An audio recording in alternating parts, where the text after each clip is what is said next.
واسعد قلوبا بالهداية والتقى وانر طريقي كي أراه يطيب قلوبا بالهداية. بسم الله الرحمن الرحيم. الحمد لله رب العالمين، والصلاة والسلام على أشرف الأنبياء والمرسلين نبينا Muhammad wa ala alihi wa sahbihi ajma'in. Chers frères, chères sœurs, assalamu alaikum wa rahmatullahi wa barakatuh. Et bienvenue à tous et à toutes dans la continuité de ces cours de l'explication du hadith numéro 3 de cet ouvrage, l'explication du troisième pilier de l'islam dans la parole du prophète alayhi salatu wassalam, wa ita'i zakah, le fait de verser, de s'acquitter de la zakah. Et la zakah, c'est l'associé de la prière. Dans plusieurs versets, on voit qu'il est associé à la prière. La zakah est associée à la prière, comme Allah subhanahu wa ta'ala le dit dans son noble livre, wa aqimus salah wa atuz zakah, et accomplissez la prière et acquittez-vous de la zakah. Et la zakah, c'est une aumône obligatoire. Ce n'est pas un simple don volontaire que la personne souhaite donner, une aide à une personne, une aide quelconque, un don quelconque. Non, là c'est quelque chose qui est obligatoire, c'est-à-dire il s'agit d'un droit obligatoire sur les biens des riches envers les pauvres, sur les biens des riches envers les pauvres. Donc c'est un droit que les pauvres ont sur les riches, que Allah subhanahu wa ta'ala a ordonné de donner. Comme Allah subhanahu wa ta'ala le dit dans son noble livre, wa fi amwalihim haqqun nisa'ini wal mahrum, et dans leurs biens, il y avait un droit aux mendiants et aux démunis, aux mendiants et aux démunis. Et cette aumône obligatoire, elle a de nombreux bienfaits. Parmi celles-ci, c'est une soumission à Allah par l'accomplissement de ce pilier. C'est un pilier de l'islam. De plus, c'est une voie qui mène au paradis. C'est un moyen d'entrer au paradis, l'accomplissement de ce pilier comme l'accomplissement de tous les autres piliers. Et c'est une aide sociale, une aide aux gens les plus démunis. Comme Allah subhanahu wa ta'ala l'a dit, et dans leurs biens, il y avait un droit aux mendiants et aux démunis. L'islam amène à penser à autrui, parmi nos frères les plus démunis, qui sont dans le besoin, et qui sont en droit de prendre cette zakah. Et le fait de leur apporter soutien et aide, il y a d'immenses bienfaits dans cela.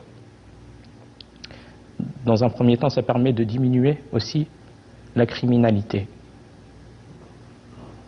Que le fait que cette zakah soit sortie par les personnes riches pour les remettre aux pauvres comme Allah subhanahu wa ta'ala l'a ordonné, ça permet que la pauvreté diminue dans la communauté et que les gens ne pensent pas aller chercher l'argent dans l'illicite du fait de cette aide sociale.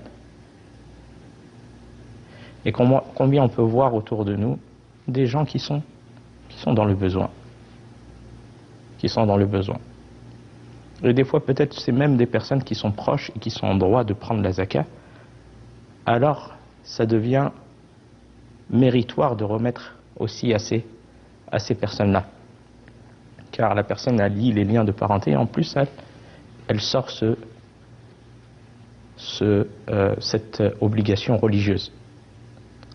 Bien évidemment, si elle est en droit, elle fait partie des catégories de personnes qui sont en droit de prendre cette aumône obligatoire.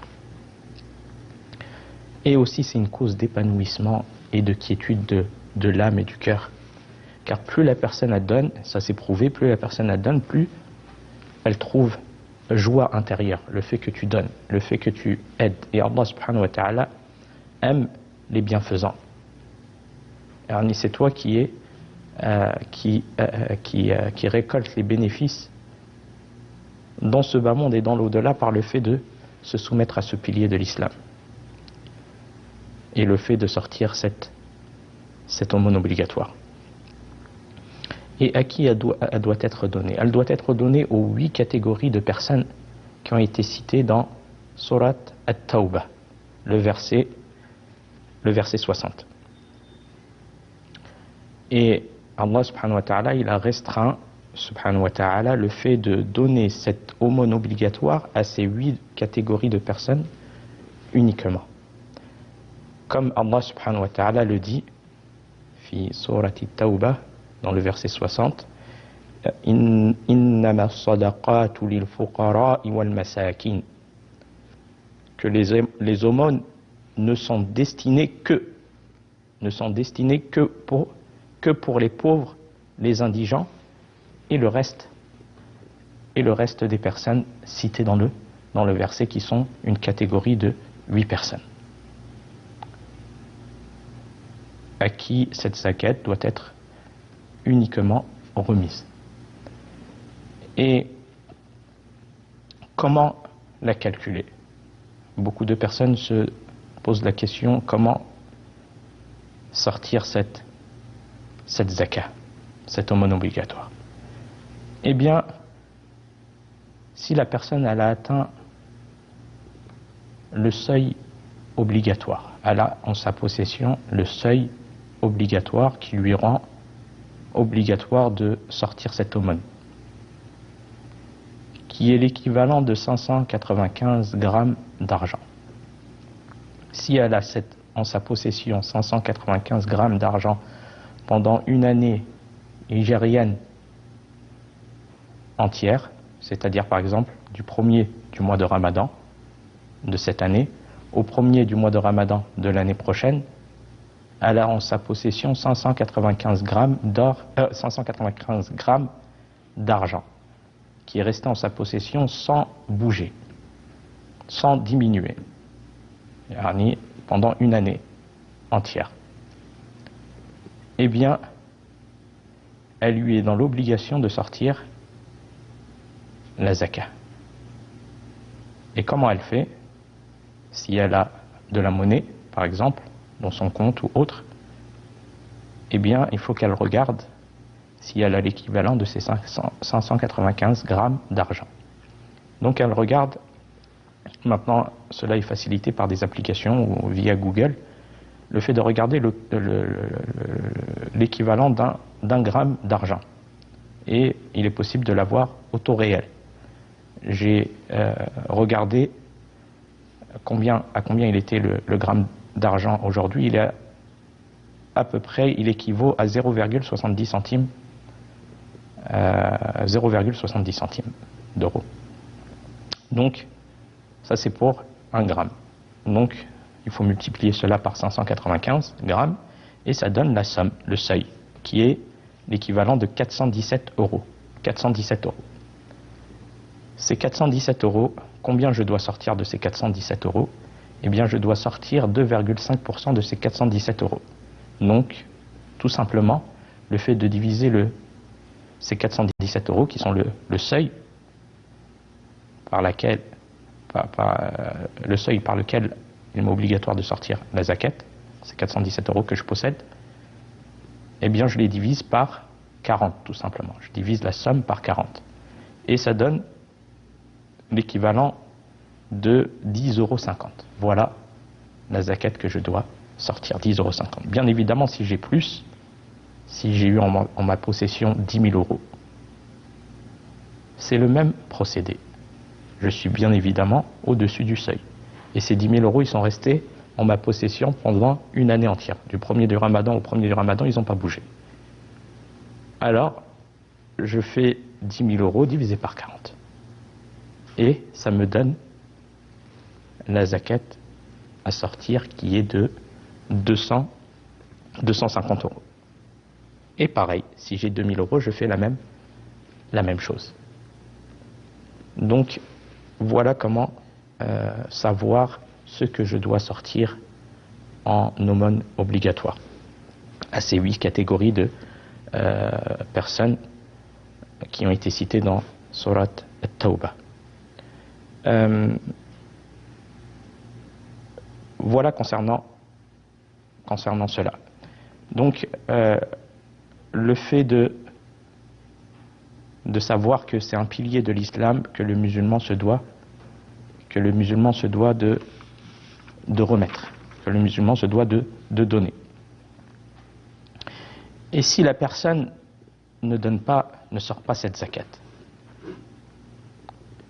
les savants ils disent par rapport à cela, si la personne a renié son caractère obligatoire, elle le renie et elle ne sort pas cette zakat. Donc elle a renié un pilier de l'islam. Par cela, la personne, elle sort de l'islam par cela, le fait de renier. Les savants disent celui qui renie ce caractère obligatoire, eh bien, il a abandonné un pilier de l'islam qui le fait sortir de l'islam, qu'Allah nous en préserve.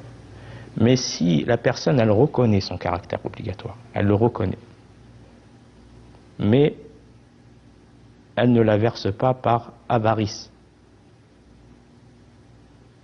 eh bien, elle a commis par cela un grand péché. Elle est toujours musulmane, mais elle a commis par cela un grand péché. Et le fait de savoir que la personne qui ne sort pas cette zakat,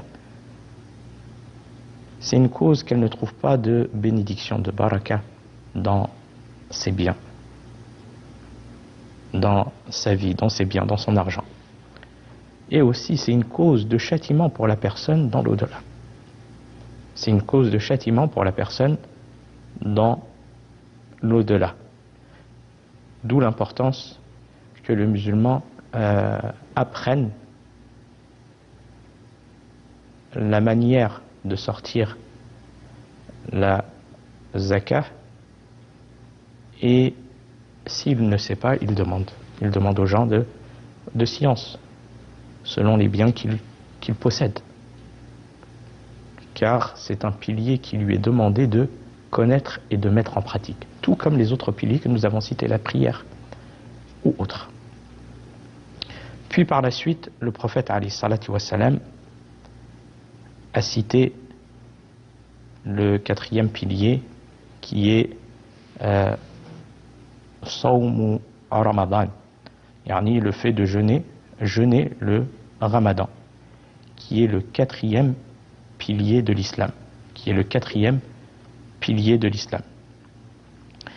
La définition du jeûne, dans le sens littéraire, le mot jeûne, Sawm en arabe, est l'abstinence de façon générale. C'est le fait de s'abstenir de façon générale. Comme cela fait référence dans la parole d'Allah subhanahu wa ta'ala. Allah le Très-Haut dit au sujet de Maryam, Marie, mère de Isa, Jésus alayhi salam, قال سبحانه وتعالى فكلي واشربي وقري عينا فإما ترين من البشر أحدا قولي إني نذرت للرحمن صوما فلن أكلم اليوم إنسيا. Dis-lui assurément, j'ai fait vœu au tout miséricordieux de m'abstenir. Sauma, de m'abstenir, de parler. Je ne parlerai donc aujourd'hui à aucun être humain. Donc c'est le fait de s'abstenir de manière générale. Ça c'est le sens littéraire. Et dans la loi islamique, quel est le sens religieux du mot as-siyam, le jeûne? Cela signifie s'abstenir de manger, boire ou entretenir des rapports charnels avec sa femme ou toute autre chose qui peut faire rompre le jeûne depuis le lever de l'aube jusqu'au coucher du soleil en obéissance à Allah subhanahu wa ta'ala. Voilà donc la définition